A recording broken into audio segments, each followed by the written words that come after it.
Good morning, dear students. Welcome back to the YouTube classroom on Spectrum, Literature and Contemporary Issues. In this video lesson, we are discussing on the first chapter in the first module titled Divided Times, How Literature Teaches Us to Understand the Other, written by Amanda Michalopoulou. Before entering into the text of this chapter, let's have a brief introduction of the author Amanda Michalopoulou, who was born in Athens, Greece in 1966. She has studied French literature in Athens University and has worked for many years as a columnist for Greek newspapers. She has published 6 novels, 3 short story collections, and many children's books.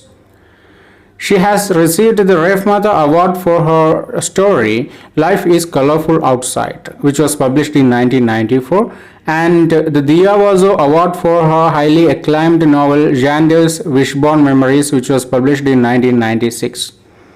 The American translation of her book I Would Like won the International Literature Prize from the National Endowment for the Arts. The same book was also nominated for the Best Translated Book Award given by University of Rochester. Her novels, stories and essays have been translated in 10 languages. In 2013, her novel Why I Killed My Best Friend was published by Open Letter USA. This article is extracted from the opening speech of the Second International Literature Festival of Odessa and translated from Greek by Karen Emmerich. So the text you have to study here is actually the speech delivered by Amanda Michalopoulou there at Odessa. Odessa is actually a city there in Ukraine. She delivered this speech in Greek and it was translated into English by Karen Emmerich. About the text that you have to study here.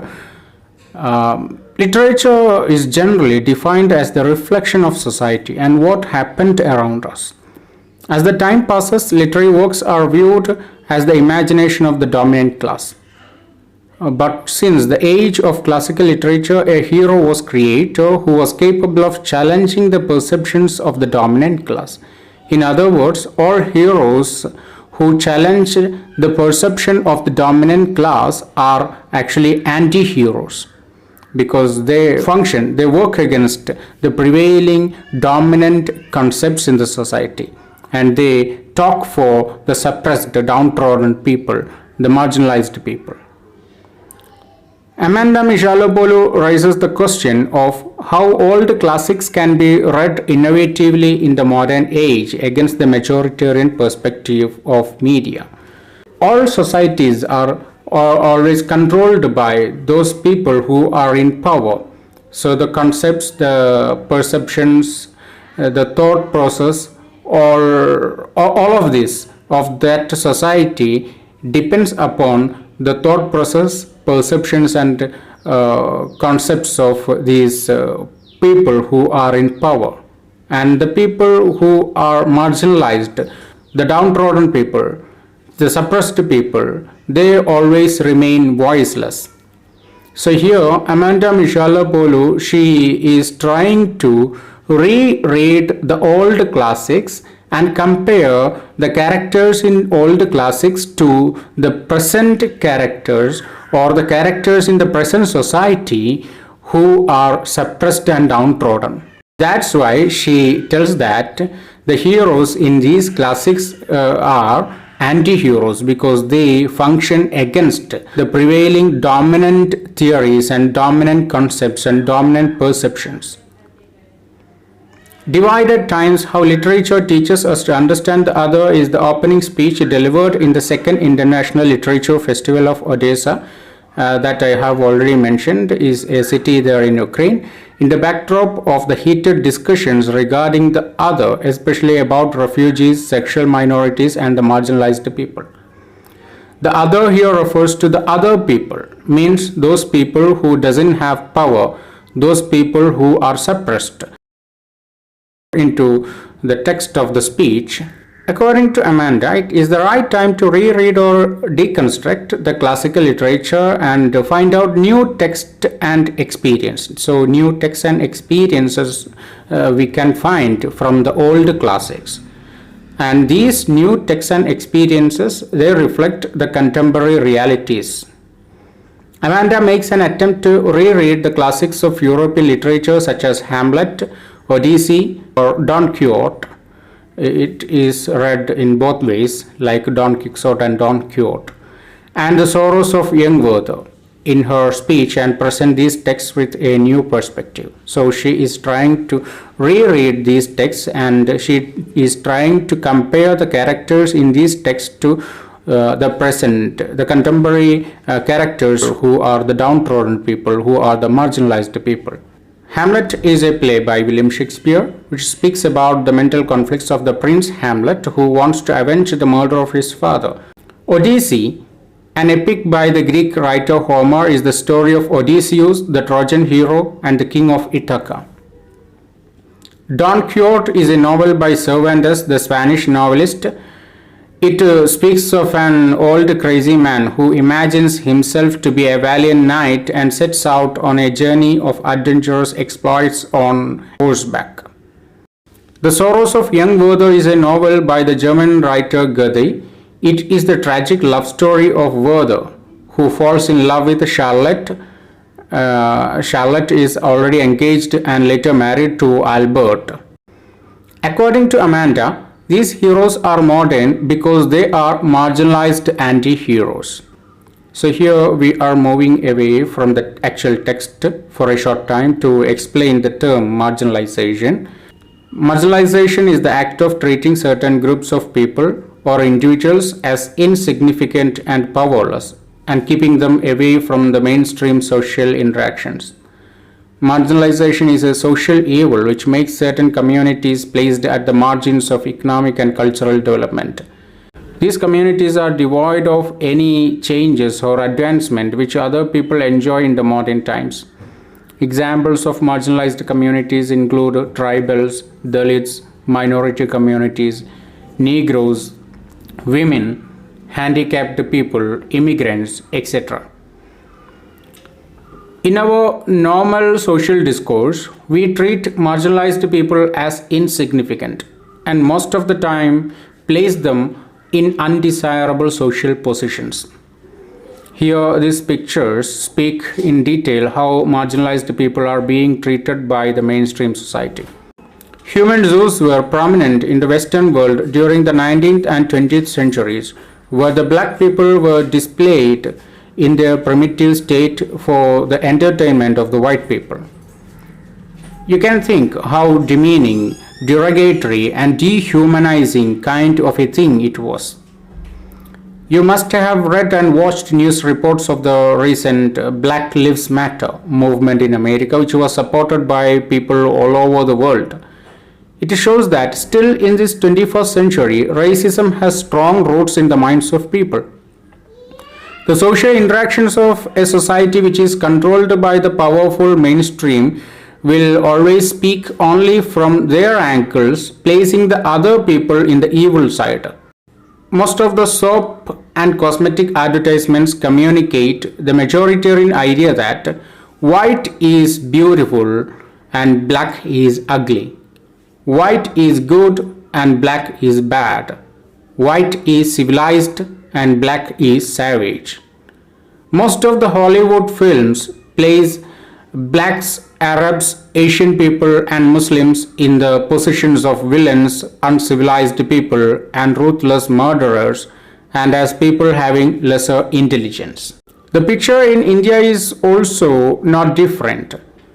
This photograph belongs to the past, when low class and caste people were treated inhumanly by the authority and the social system. But this picture belongs to the present. This picture is a clear example of marginalization. It happened in Gujarat, where our Prime Minister Modi built a wall just before the proposed Indian visit of the US President Donald Trump to hide the slums and slum people from the view of Trump. Our Prime Minister could have used the fund for making the wall for bringing these people to the forefront and making their lives better. But he preferred keeping them away from the eyesight of the mainstream. Their lives were insignificant for him. Nowadays, newspapers are full of reports relating to the tortures and injustice suffered by the Dalits, tribals, and minorities. They get killed, tortured, gang raped, and burnt alive. The judiciary and the police fail to provide justice to these othered people. Our literature, movies, and other creative social interactions still place these othered people in the evil side. Only a few of them speak in favor of the other. The places dominated by the marginalized people are always misrepresented in films. Majority of the films represent slums and slum people as the source of all kinds of antisocial activities. For example, Mattancherry is a place in Kochi which is always portrayed in Malayalam films as a center of evil, a center of all kinds of antisocial activities. There are lots of examples like Black, Big B, Mattancherry, Naren, Best Actor, Anwar, etc. All these movies represent Mattancherry as a kind of place where lots of drug business, mafias, and antisocial activities work. But in reality, the people of Mattancherry are like all other people in Kerala, peace-loving people and live by doing respectable jobs. But sometimes the same literature and films help us to understand the other people better. There are a few of such great works which speak to the readers and the audience from the angle and perspectives of the marginalized people. A blind protagonist in a novel helps us to think and perceive the world from the angle of the blind people, thereby changing our approach towards the blind people. The movie The Great Indian Kitchen helps us to have a better understanding of the suppression of womanhood in a patriarchal society. Just like this, a novel, play or film about Dalits, tribals, immigrants, transgenders or other marginalized people helps us to understand these people better, thereby changing our approach towards them. Thus, in a period when the world is divided based on various factors like nationality, ethnicity, race, gender, religion, caste and color, literature helps us to understand the other and thereby once again unites us, disregarding all these differences. Amanda is trying to reread the old classics in the present day and give new meanings to the characters and situations in these classics by comparing them to the contemporary situations. According to her, these classics are still popular due to the universal nature of their characters. Odysseus, the shipwrecked sailor in Homer's Odyssey, reminds us the refugees who are seeking shelter in the Western countries. After a shipwreck, he was washed ashore on the island of Phaeacians. The Phaeacian people treated him like a savage man, hungry to eat all the food on the island and savage enough to rape the girls and kill the people of the island. This is the same way that the European nations treat immigrants. That's why they are not ready to give any shelter to the poor refugees and immigrants. This photograph of Aylan Kurdi, a 3-year-old boy who drowned in the Mediterranean Sea, caused a dramatic upturn in the international concern over the refugee crisis. So this photograph itself made the people think in favor of the immigrants and refugees. Just like Odysseus, Hamlet, Don Quixote and Werther were treated as abnormal people by the other characters in these works. Hamlet was treated as a bizarre person, Don Quixote was treated as a madman, and young Werther was treated as a crazy lover.